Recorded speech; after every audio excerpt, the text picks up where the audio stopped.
Ravenlok is the second game from Canadian indie dev Cococucumber.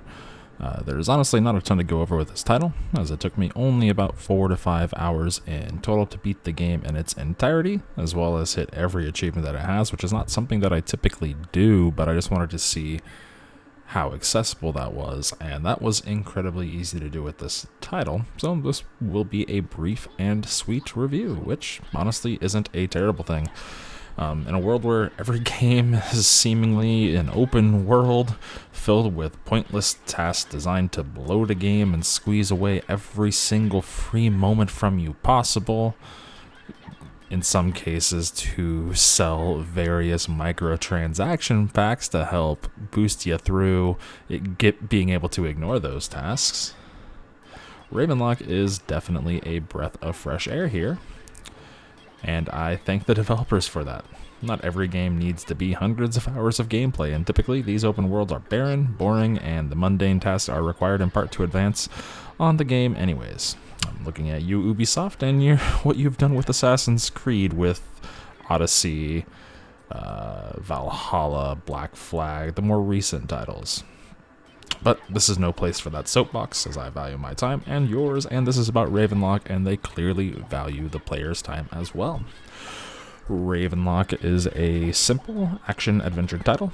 You start off by naming your character, putting an accessory on a dog, which I never really quite figured out what that was for, doing some mundane chores for your parents as you help them move into your new home, complaining all the way as a child would since they just seemingly moved away from all of their childhood friends. And this is a loose take on Lewis Carroll's Alice in Wonderland as well, as you will begin to recognize some characters as well as environments and who they are supposed to represent via visual stylings and little cues in how they act and talk. But this is not really a retelling of the story. The world is really what's used here mostly.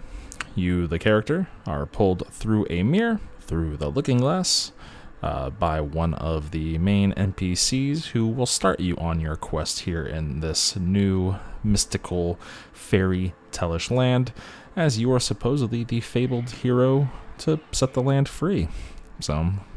And since your character loves adventures, you decide to take on an evil queen and her army. Visually, the game is absolutely gorgeous. Each scene is like it was taken from a storybook. There are plenty of vistas located in various levels, giving you a look upon the beautifully rendered landscapes of the kingdom.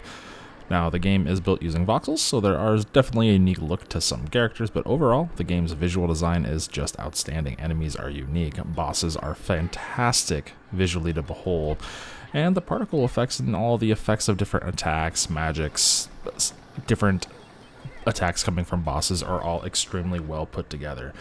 Now, when playing, you are stuck to one perspective, as if you're looking at the pages of the fairy tale itself, or the story, and you can't rotate the camera freely. It's nearly a fixed perspective.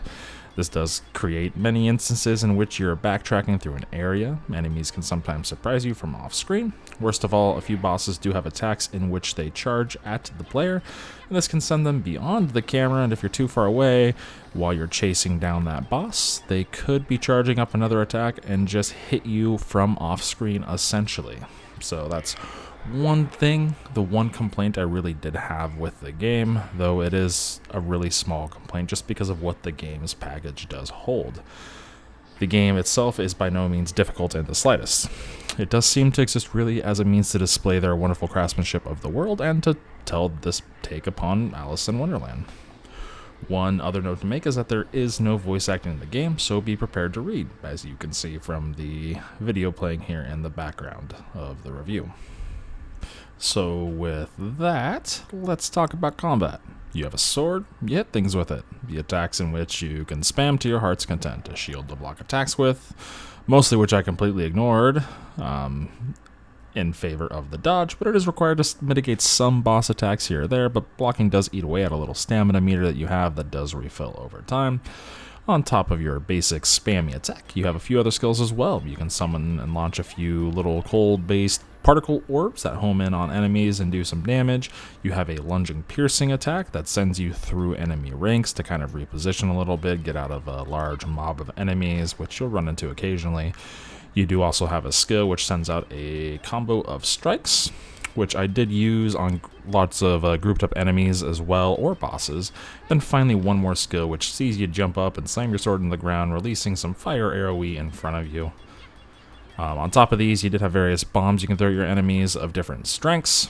They're just called different things. You have your regular bomb, fire bomb, ice bomb, magic bomb. Really, they just did more damage. That about sums it up. It's really simple, it's effective for what it is, and it's not an overly hard or complex game. I think I described it to my wife as baby's first action RPG. It's super forgiving. There's no penalty for dying. You just restart in the zone that you were in. Most small enemies can be stun locked by spamming your attacks. Bosses can get stuck in moments of just turning to try and get a lock on you to do an attack. Their attacks are extremely well shown before they're even hit. They are... And there's different effects coming off of them for the different attacks. So if it's going to be a ranged attack, if it's going to be an AoE around them, that's all really telegraphed and easy to tell what's going on. On top of this, you're given enough of the currency to level up continuously throughout the game, and it's easy enough to farm itself. So long as you're doing that and utilizing your picked up gold to purchase bombs and potions, you're set to go. I made it through the game without dying once, so if you're looking for, you know, a tough as nails game with some really deep combat, such as maybe Tunic on this level of just, you know, kind of being like a cute world design, this one will disappoint you. This is definitely a title more on being visually stunning and telling a story, with the combat thrown in as kind of part of it, as opposed to being focused around the combat with something you'd get in like Dark Souls.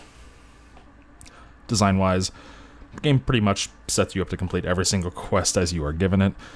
There's a little bit of backtracking, but that's not difficult due to the fast travel system in place via various mirrors you'll find and unlock. You'll progress in an area until you get to a portion where you'll need to find X item to advance. So you'll go to the next area in a different zone and get X item. Then you'll see to move on from here, you'll need a Y item. And this is just kind of a loop that keeps going. It keeps you going back to other older areas and mixing up the visual styles and what you're seeing and what you're doing and the enemies you're fighting. So, that being said, there are no markers for your quest objectives, so be prepared to do a bit of exploring and kind of figuring out what to do based on what the NPCs are telling you to do. I think I spent a good 10 minutes looking for my shield at the beginning of the game, as I wasn't provided a hint on exactly where to go and get it. I could have just skipped through the text, obviously, and I just ended up stumbling around and ran into it eventually. The entire quest long said, fight a sword, fight a shield, talk to X to begin training. So, yeah, I stumbled around till I found that shield, and I eventually did. Now, there's also collectibles in the game, and these can all just be grabbed on your first playthrough as you come through them. Quests won't be missed, as they are required for each area's completion, and there's not too many. As I said prior, Cococucumber made a game that's really respectful of your time and focused down to provide exactly an experience that they wanted to. Ultimately, I do think Ravenlok was a good experience. It was fun. There were no parts of the game that I ran through where I thought it was anything but beautiful. It was a quick and focused action-adventure title that'll have you in, tell its story, take you on a scenic walk with plenty of gorgeous scenic overviews, and escort you home and try not to weasel its way inside for more time, like many other open-world games seem to try to do now by just sucking your time and life away. The last time I think I enjoyed a game as much as I did with the amount of time that I allotted to it, such in like the 4 to 6 hour window, was Turnip Boy Commits Tax Evasion. So if you're looking for a deep and engaging combat system, this game won't be for you. Though the beautiful voxel crafted world of Ravenlok is definitely one I'd recommend to check out. With that, the game is available on Games Pass for subscribers. It's on last and current gen Xbox consoles, as well as available on PC via the Xbox app or the Epic Games Store. So it's definitely one worth checking out.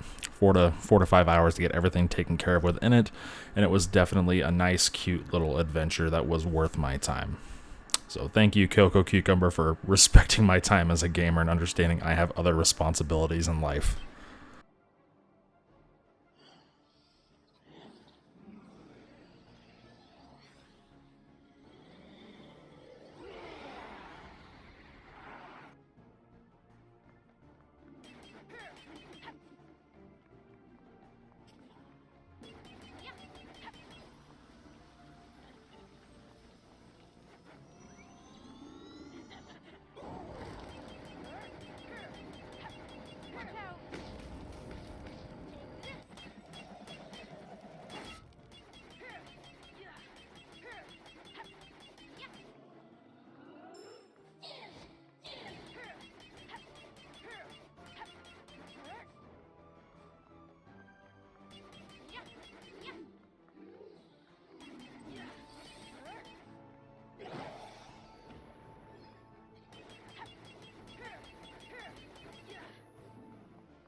Take this.